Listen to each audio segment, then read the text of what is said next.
Hello everyone, this is GrindCore with the final part of the Thin Red Grind. This is a hand from some footage I recorded earlier, but the rest of the tables turned out pretty boring. This table was good, but the rest weren't really suitable for video. So I didn't use the footage, but this hand was really interesting I thought. So I'll start off this video by showing you the hand. There are actually a couple of hands leading towards the final hand, just the hands where I built the reeds. Alright, so this is my first orbit at the table. The fish here is sitting with not a full stack. He doesn't have auto rebuy on, so I'm already thinking he's a fish. He donks small on the flop. I up to raise. He calls, donks again. Now I can already start classifying the type of fish he is a little bit better. I think I'm pretty sure that he has an ace at this point, and fish that take this line with an ace also tend to be the types that will just, if I jam here, he's snap calling with ace deuce or ace six or something. He's just, he's going to be extremely splashy and extremely easy to stack. Okay, so I know he has an ace, so I just call, knowing I stack him on the river. I miss, he shove, so I fold. Okay. Next hand. He gets squeezed and calls it out of position. Thinks for a bit, checks. Thinks for a bit, calls. As in 4 seconds or something. Check, check. He thinks for a bit, bets river. Alright, next hand. Again, same big blind player, I think squeezes. I'm obviously calling because the squeeze is pretty small and the fish is in the hand. The fish snap donked at the flop here. And it's a pretty small bet size too. I call, obviously I have top pair. Then he thinks and bets again, larger now. Gets shoved on easy fold, and he has queen 6. So I'm starting to suspect that he has a timing tell, where when he snap does something, he's weak, but when he actually has something, he thinks a bit about what to do. Okay, here he limps, I raise. I see bet, and he snap min raise the flop. Now, I should probably have called here, given the timing tell, hoping that he shoves turn, but I figured, I have the best hand pretty much always, and the board is pretty drawy, so I'd rather shove and hope that he maybe calls with the draw. Anyway, he folded. So I also know that he's capable of bluff min raising now. Alright, so here's the final hand. He limps, I raise, he calls. At this point his fold to c-bet was 0%, I think. Or maybe he folded once. Well, as you see over, and now I have more hands on him, it's 19%, but at the time it was also something like this. So I know I have no fold equity here, so I plan to barrel him. He snap called my flop c-bet, so that's already a tell that he probably has air. Oh wait, this is actually not a hand. My bad. Alright, so I just raised pre-flop. He did snap call me on the flop here. Goes check, check. Check, check. And he actually has king 9. So he's capable of, floating. Which was already kind of obvious from the previous hands, but also he snap called this flop with air. So I think the read is pretty much confirmed that the snap actions are weak. Now here's the final hand. He limps. I think my reads on him post flop are strong enough that I can profitably raise him with jack 6, just because I know exactly when I have to shut down. He will give it away with his timing. So I see bet here. He snap called the flop, so I know I can barrel. So I bet turn, and now he snap min raises.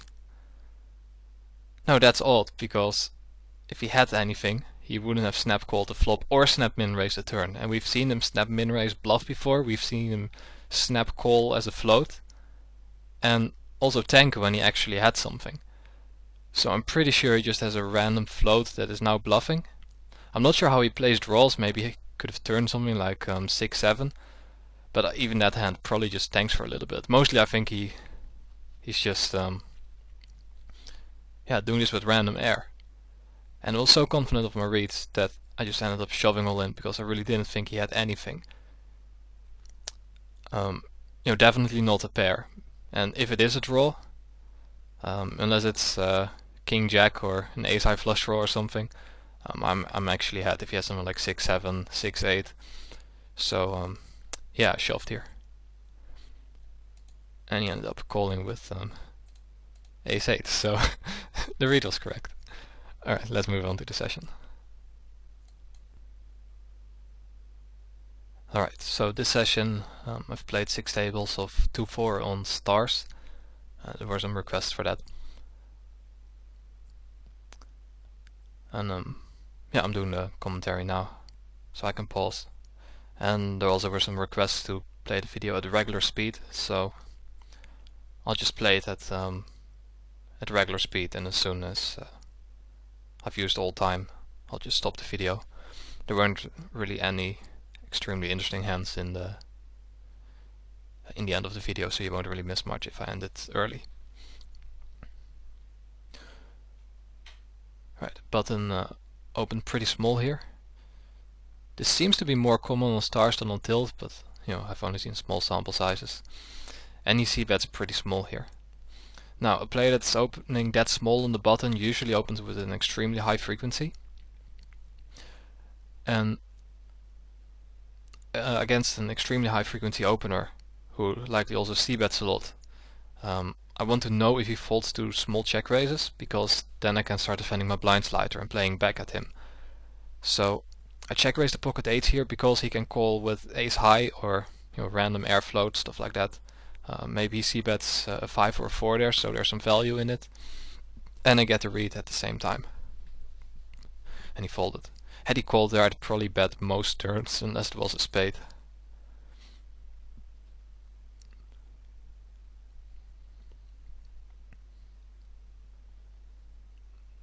I should take a note about the fact that he folded to the check raise. Looks like I'm forgetting it, but I've taken it mentally anyway. I remember the thought process.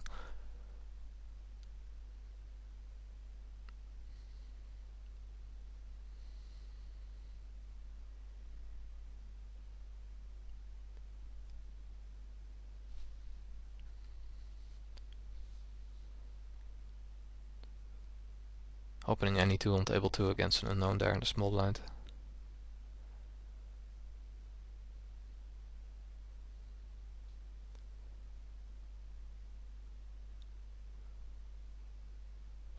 Fast Eddie, he set several of my tables. Over the small sample he seems extremely loose. I'm not sure when I actually check his pop-up, but I played some with him before in a session I can't remember. Didn't have any notes on him, but I think the stats that I have on him here are actually from 6-handed play, not from 3-handed play. Oh, here we go, his stats were visible on table 6 here. Yeah, so he actually seems to be just really loose aggressive.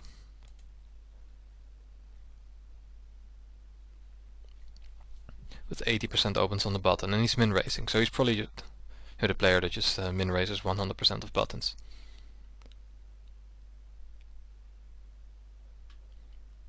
Now with ace 10 I can both 3-bet for value, or I can call so I can flop strong hands and then let him c-bet. He does have over a small sample, he has 71% c-bet. That is extremely high, especially when your open raising range is so wide. So it is really profitable to be calling him with any 2 cards really. When he only min raises, you get such a cheap call pre-flop, and he's almost guaranteed to c-bet. Especially if his c-bets are polarized, that he checks back some middle pair type hands. His c-bet range is extremely air heavy, so any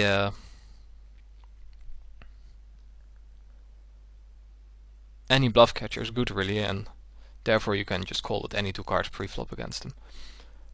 But on the same note, if he's min raising 100% of buttons, in heads up, if a guy is been raising 100% of buttons, you can probably 3-bet. I'm no heads up expert, but you can probably get away with 3-betting like 20 to 30% or something. From a theoretical point of view, not trying to exploit him. And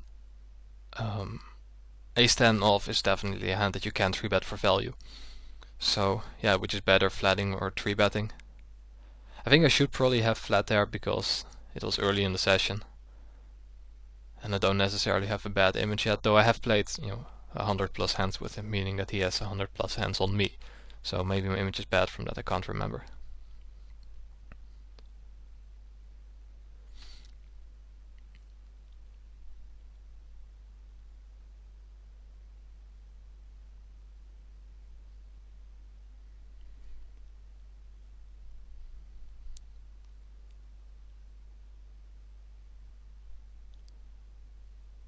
I can donk bet with the nut flush draw here. I probably should have, because it's not a board that will get c-bet very often. So, and also because I have the nut flush. If the turn is a heart, no one is gonna bluff at it because it's multi-way, and no one is gonna value bet at it because they're all afraid that someone else has the nuts. So yeah, I should really have donk bet there.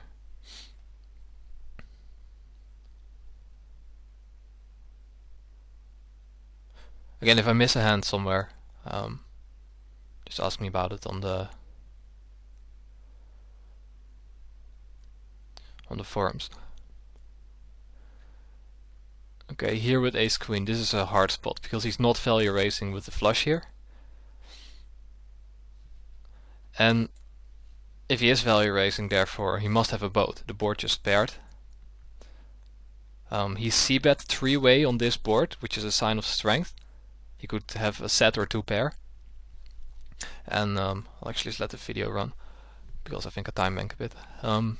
Yeah, he could have a set or 2 pair when he c-bets the flop, and it also makes sense for him to then check the turn on the 4 flush. So he could easily have a boat here, and he's not doing it with worse for value. So can he be doing it as a bluff? Well, I bet the turn and the river, so in his eyes I think it's very possible that I have the nut flush here. And he probably wouldn't try bluff raising me off the nut flush. Probably doesn't expect me to have a worse flush here, since I call this under the gun raise and the small blind. It's really hard to show up with a lower flush here than the nut flush if I have a flush. A value bettable flush on the river, that is.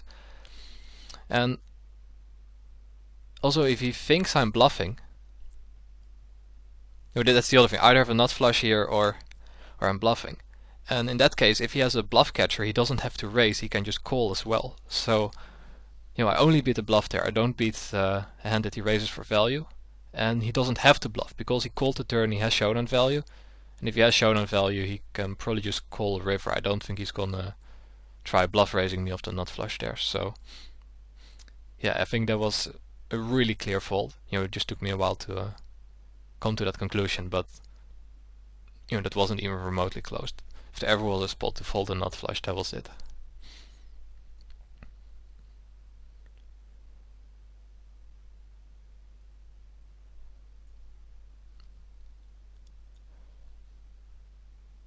I think I out of position floated fast Eddie on this board. I have a backdoor flush and a backdoor straight draw, and his opening range is extremely wide and he's c-betting a lot. And I think a check call is slightly more credible than a check raise on the flop, but folding your hand with so much potential gut shot, backdoor straight, backdoor flush, is just criminal.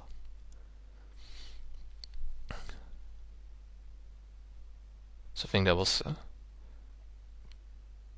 played pretty standard.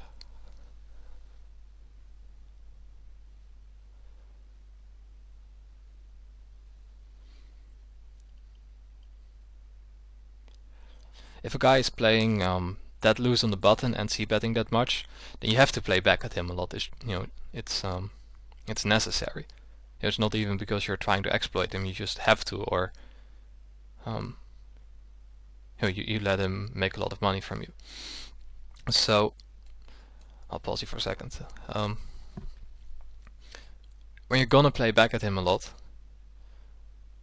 he's gonna realize that you are playing back at him, and he's likely going to make some sort of adjustment. So it's really important that you get a good feel for the skill level of the player. What's going on in his mind. For every showdown that you see, put yourself in exactly his shoes and then ask yourself what exact thought processes could have led to the decision that he made there. And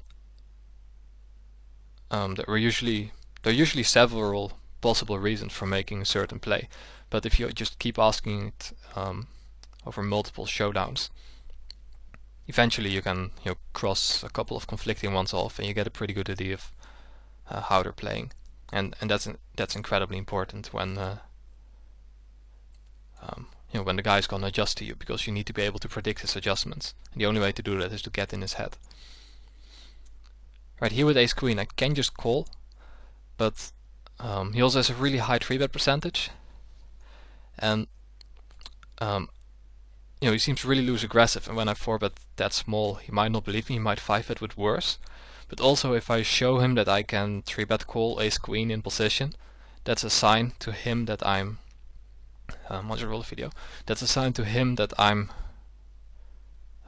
that I have a wide 4-bet value range in position, and that will either give my 4-bet bluffs more fold equity,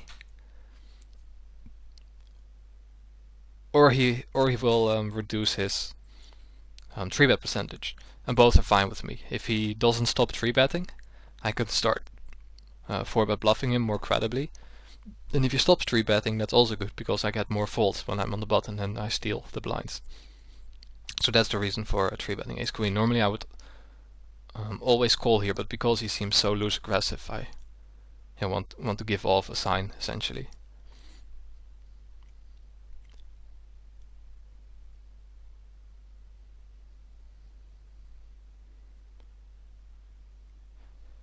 Here, this is exactly what I was talking about. I just call with any two because he only min raised, and then when I hit a pair, I can just very profitably check call. Now it becomes interesting because he overbet the turn, and this is already a likely adjustment to me specifically.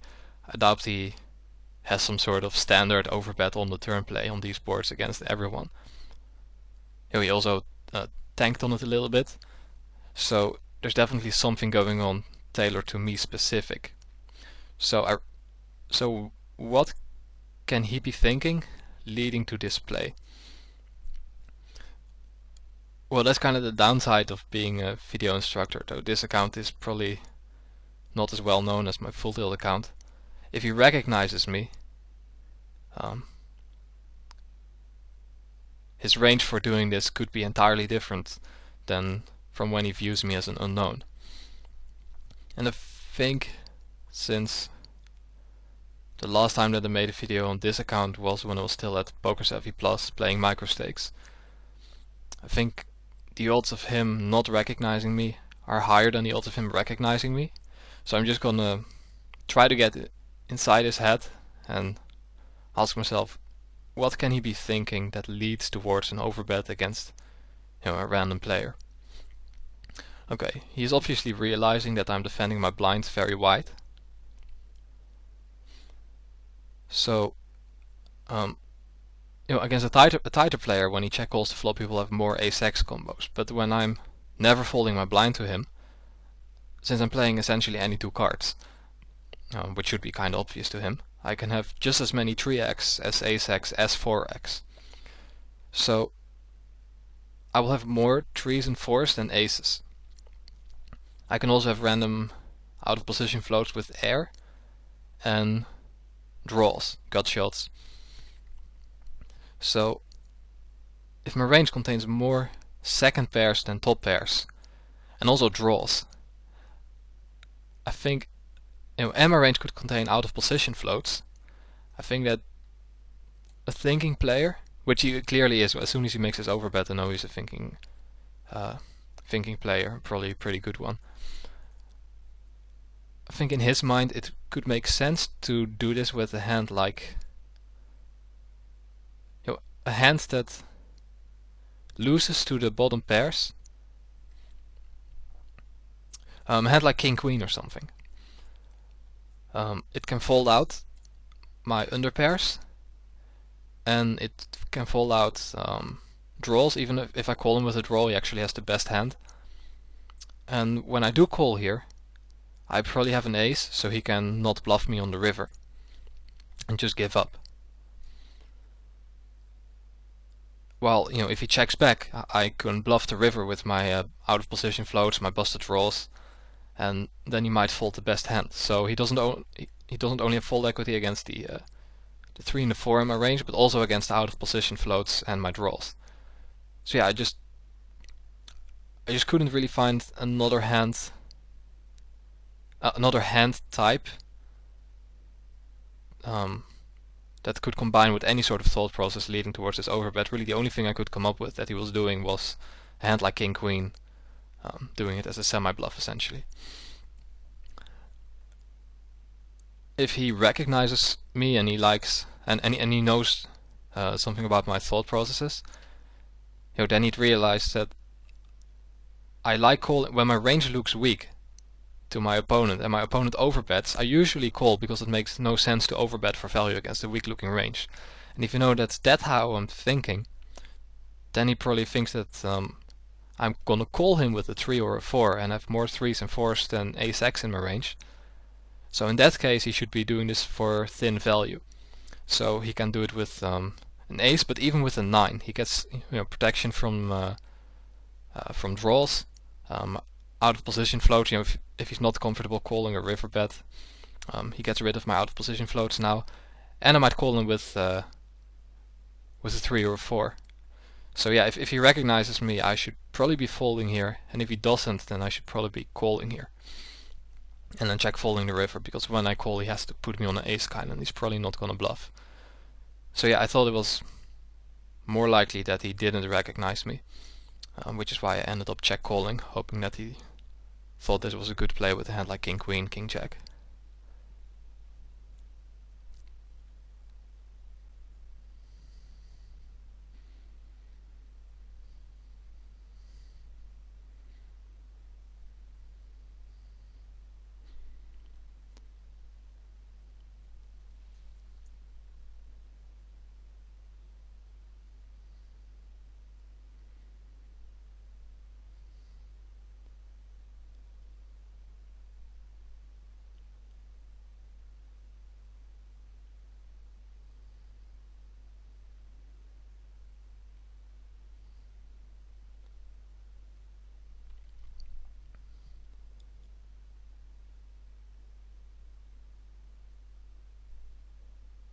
I could consider turning my hand into a bluff here, because when I check call, yeah, he actually had Jack 9, so he probably recognized me and he made a thin value bet. But on this river I could consider turning my hand into a bluff, because I probably don't check call the turn with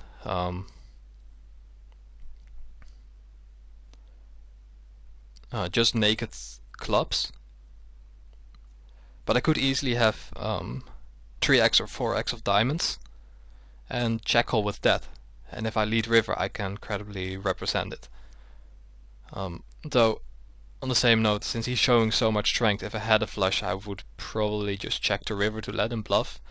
So I'm not sure if leading river is a good idea or not, but it's something to consider.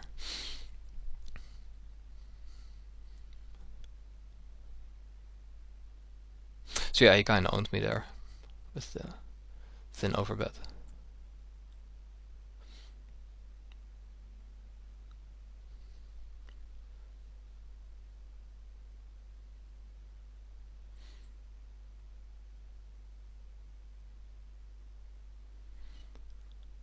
You get min 3 bet by a fish, and the fish seems really bad, so just 4 bet him for value.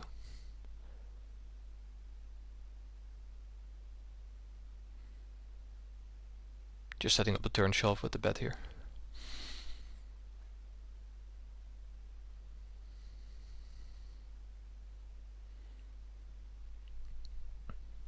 Bit of an unfortunate card.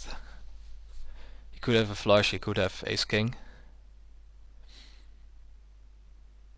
And also, if he has a hand like pocket nines, he might fold to his shove. So it's also an action killer.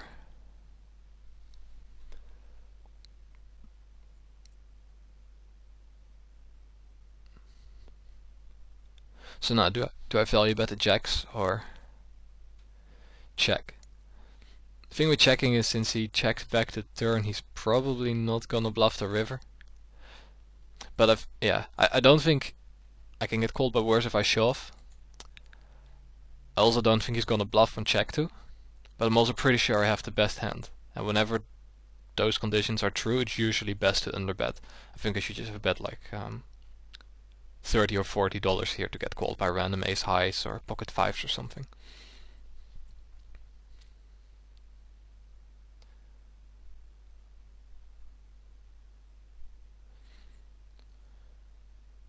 Right, and now he shoves when check two, so this this is a really hard spot. He could easily check a hand like ace king on the turn, because he's a fish. He could check a flush or a boat. You know, he could slow play trips and then shove it like this on the river. But at the same time, maybe he randomly has something like ace jack, ace 10, ace 5, and he just decides to go for it. He could have like 5-6 suited or something that flops a gut shot. I get pot odds. I get a read on his min-3 betting range and on how he plays post-flop with the showdown. But this is such an expensive call, I can't just make this for information. You know, if it was a minor pot, sure, go ahead. But here,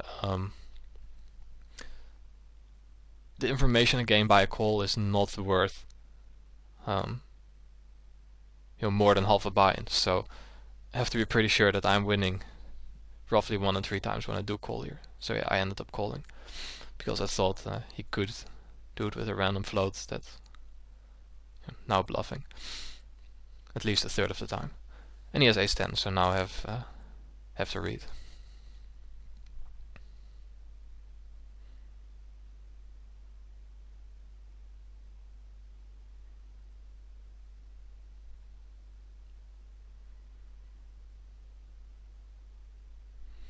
Table 3, I floated a c-bet with backdoor flush, backdoor straight draw.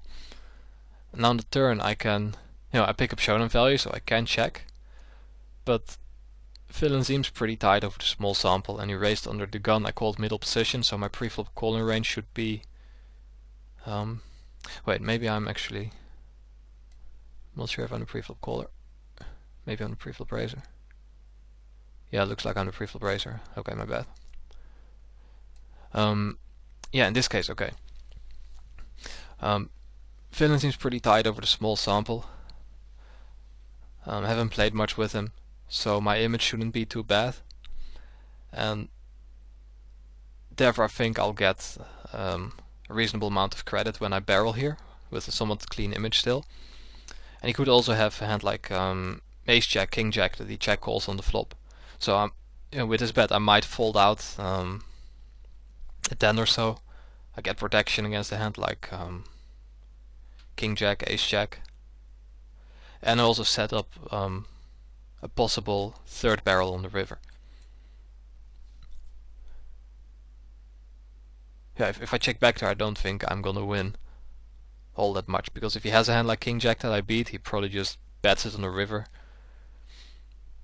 when I check. I could do something like check back turn and then jam over a river bet, but yeah, I think just turning that into a bluff and betting is best.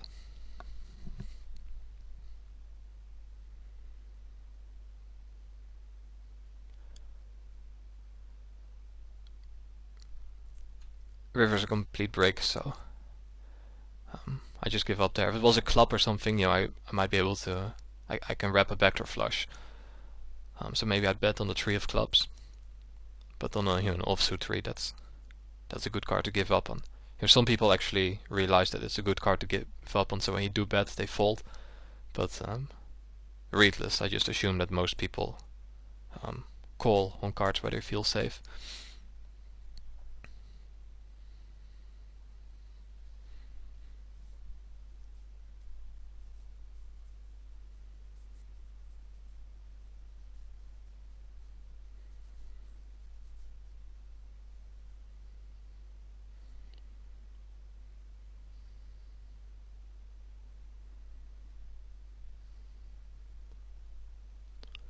Here on table 1, Small sample, but the player on the button has been 3-betting a bit, and he's 3-betting against a player that just sat down. I don't know if he might have stats on this guy and this guy being irregular, but in general, when a guy just sits down, your image at the start of the session is always a bit cleaner, so it's a good spot for him to 3-bet light, and therefore I think it's a good spot for me to 4-bet light, because I don't think I will get 5-bet bluff there.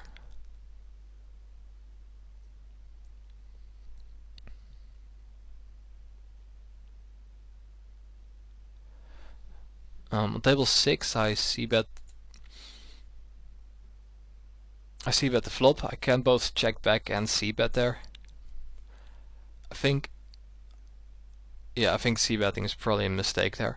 I c-bet because my hand can barrel, but the problem is that I've shown that I 4-bet and get it in with a wide value range. So if he has a hand like ace-jack, he might opt to flat instead of to 3-bet it against me, because it would suck for him if he gets 4-bet. My wide value range is an indication for a wide is an indication for me also 4-bet bluffing. So I think with a hand like ace-jack, he could just be doing stuff like flatting pre-flop. His flatting range is stronger because of that ace-queen 4-bet I've shown down. So I should probably just check back the flop, because if he has a lot of broadways in his range, I'm not necessarily getting many faults here. He might check raise with a hand like king-queen, and he probably doesn't check raise a hand like queen-jack here. So there is actually some merit in c-betting, and then when you do get check raised, you call because you beat most of his bluffs. But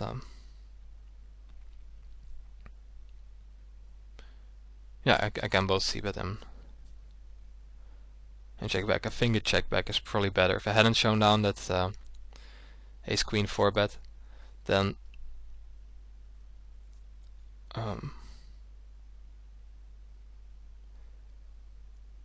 yeah, if I hadn't shown down that ace queen 4-bet, I think c-betting becomes a bit better. Right, so now he underbets the river. Again, there's some thought process going on in his head leading towards this play. So he probably recognizes me.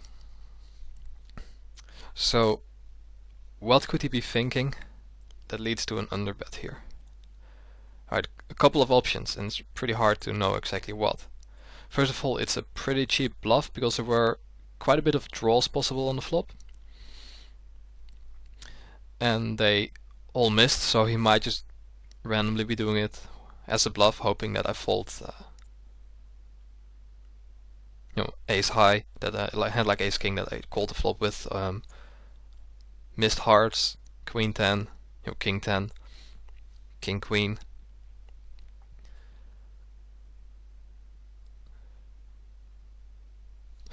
But does he expect me to fold a bluff catcher here? Also, what would his value bet size be here if he actually had a hand like ace-jack? And is he capable of how thin can he be doing this for value? Can he do this with a river 6, for example? If let's say that he expects me to check back a 9 on the flop, and if I have a jack, maybe he expects me to bet turn when check 2. Well, if you can discount a jack and a 9 from a range, then a 6 is very often the best hand. So he could be doing this for really thin value. I do get good pot odds, and the call gives me information. The problem against the thinking players is that a call also gives away information. And yeah, all in all, it's a really close pot. I'm really curious what he has, so I really wanted to call. But I think it's probably a value bet. And maybe even use this size with the nuts.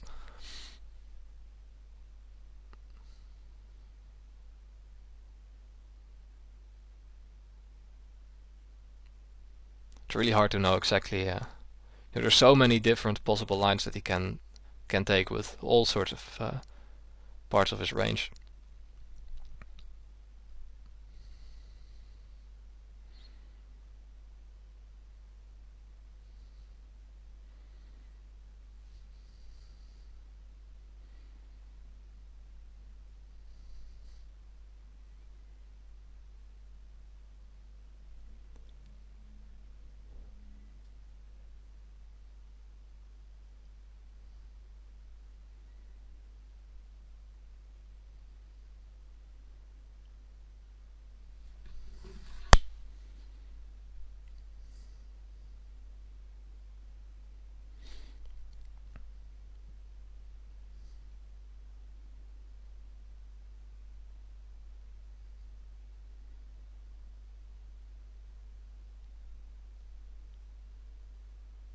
Here I folded queen 10 suited under the gun. I should probably have opened it because of this player probably being a fish. Yeah, I folded it because of this player on the button who seems very aggressive over the small sample. But yeah, that's just a small sample, and this guy is definitely a fish, so close.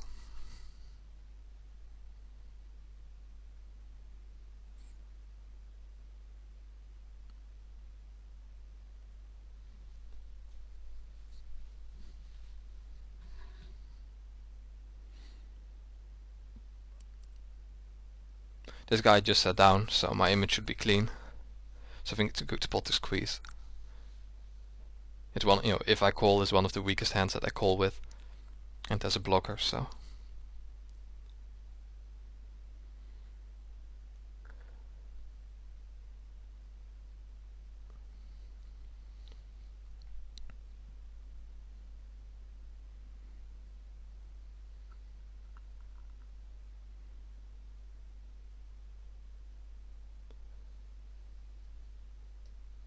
Here with the tens I 3-bet and got called. He's showing the gold label. I think if he was a regular he'd be at least supernova or something. So he's more likely to be a random fish.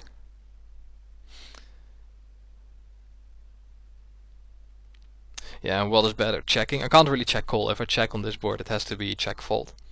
But I think a c-bet, a c-bet here has to work a third of the time.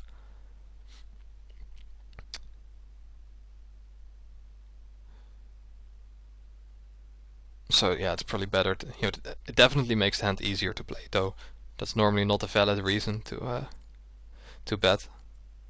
I think it was pretty close here, and if it's pretty close then you might as well go for the easiest way.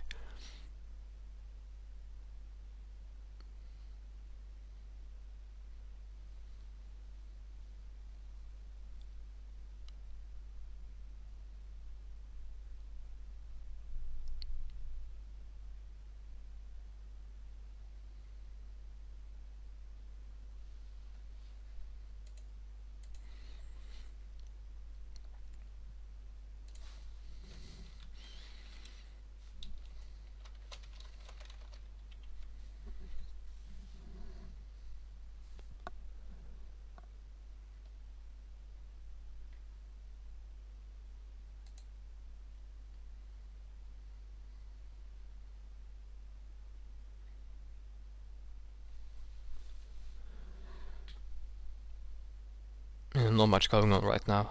Also no big pots being played anywhere. Yeah, on table 3 there's a big pot, so I'm probably paying attention to that right now.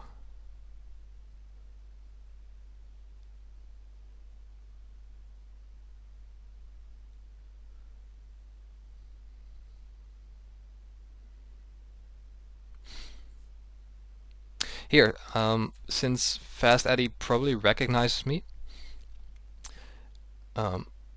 I've said in some videos that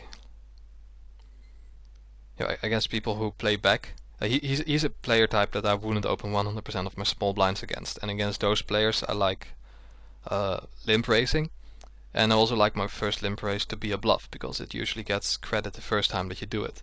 And if he recognizes me, then he might know all that, and therefore I just tried it with ace king, because there's a reasonable chance I get 5-bet bluffed if I limp raise here. So that was the reasoning for open limping there.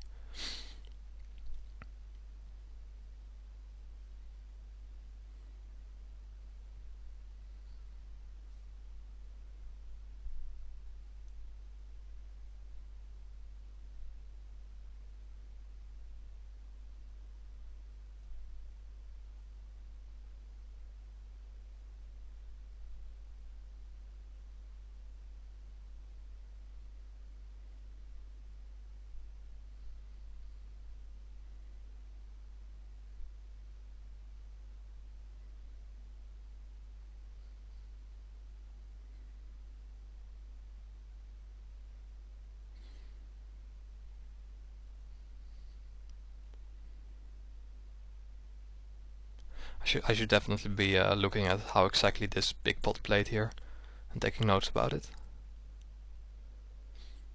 think I didn't notice the hand while playing, because I can't remember it.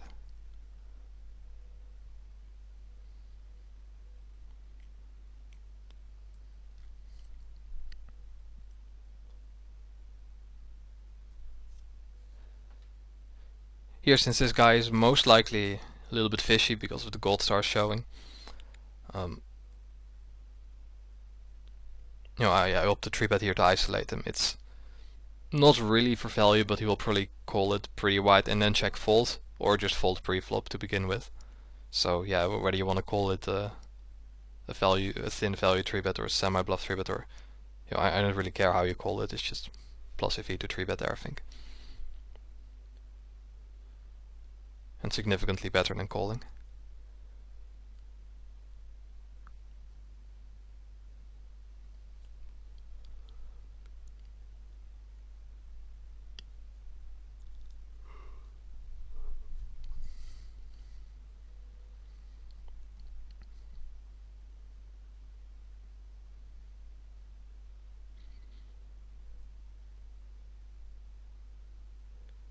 Get min 3-bet on the table too.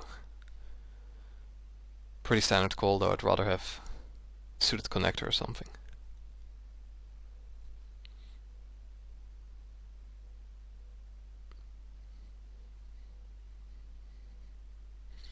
Considering a 3-bet on table 1.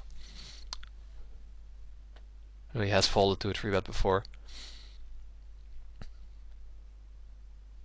But at the same time, ace 4 suited plays pretty well post flop, and he seems a bit fishy.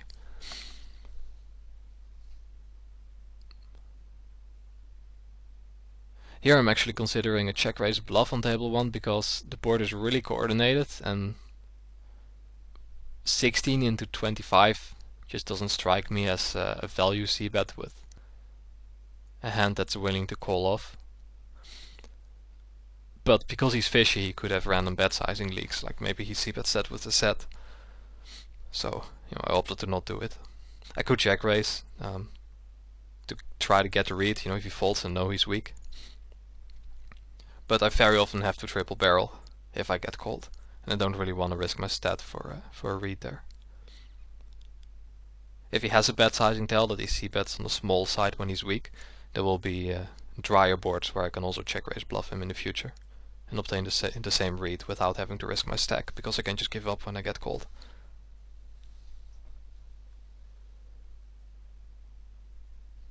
And I might even find it out for free, because if I see him c-bet larger at some point, even in a hand where I'm not involved in, then I also get the read. Because quite obviously the larger c-bets are gonna be when he actually has a hand.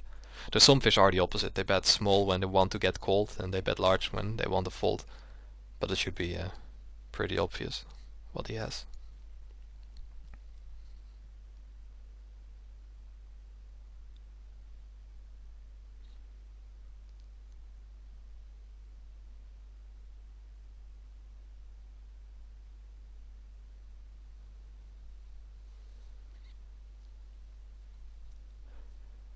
When you have a player like Fast Eddie sitting on your left, and he's playing back at you and adjusting, and it's hard to get a grasp on him, it's usually best to just tighten up pre-flop. That way you just simply have a hand more often post-flop, and if he plays back at you, it will be a larger mistake on his part, and you put yourself in less hard spots. Also, if you suddenly tighten up out of nowhere, it won't really be apparent to him what you're doing until after a couple of orbits, if he pays attention to it. My HUD stats will still stay roughly the same, but he'd have to be paying attention to my pre-flop folding frequencies. I should probably search to see how many tables he's playing. If he's only 4 tabling or something, then I'd be playing him quite a bit different than when he's 10 plus tabling.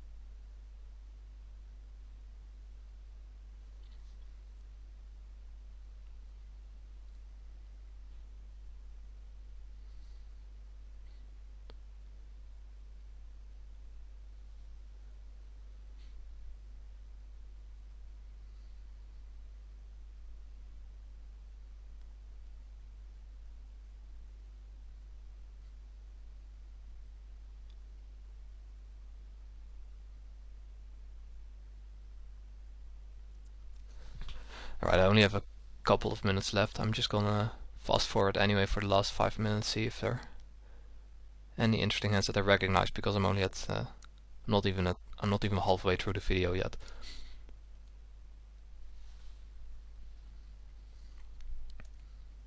This is actually a really interesting hand with the ace-5. He 3-bet pretty small, I think, which is... yeah, I think he went 40 over 14 or something. 40 over 12. So I call him in position there. That's pretty close because of his stack size. If he was deeper, it'd have been better. But he was a little bit shorter, so... should probably have 4 better folded pre. Okay, now he checks on the king turn. This... if he has a set or 2 pair, you know, he would probably check here. And he probably doesn't have that many 10s in his 3-betting range other than pocket 10s. So if I think I can get him off a hand like ace-king, I should go for a double barrel here probably, but readless, it's pretty close. I opted not to do it.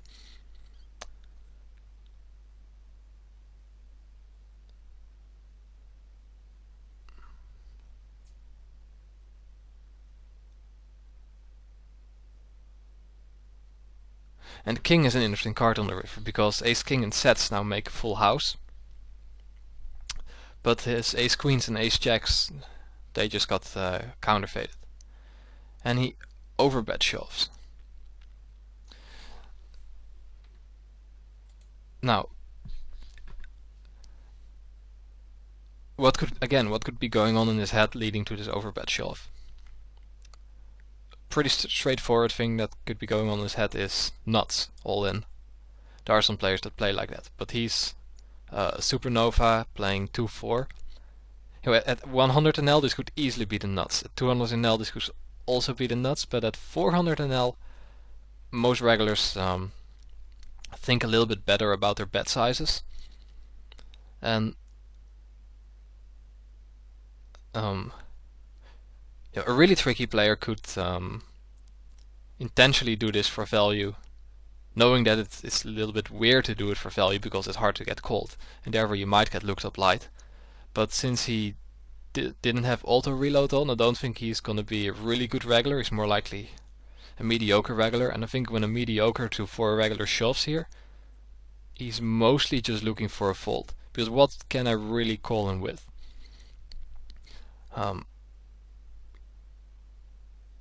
King Queen suited, there's only one possible combo of that. There are already 3 suits out. I probably don't call him with King Queen off pre-flop in his eyes. So yeah, I can have one combo of King Queen suited for both. Maybe queens or jacks, but you know, if he expects me to 4-bet jacks, queens and ace king pre, then it's really hard for me to have a both here, and he might even think that I maybe fold pocket jacks or pocket queens, putting him on aces or kings or ace king. So I think when he shoves, he mostly has ace queen or ace jack, and he's looking for a chop. You know, even though I'm gonna call $280 only to chop for the 180, so you know, I'm calling 280 to win like 90. You know, I have to be right 75% of the time here, but I'd estimate I'm gonna be right like 80% of the time here. So yeah, it's close, but I think it's a call. And yeah, I ended up calling. He had ace queen. Alright, so I hope you enjoyed the series. If I missed any hands in here, let me know. I mentioned the DC short coming up where I'd announced group coaching. The DC short, I might not make it because I might use the content I was planning for it for an upcoming series that's currently being discussed. I'll probably release a different DC short then for the group coaching announcement, probably in within a week or two. Right, this was GrindCore for Deuces Cracked.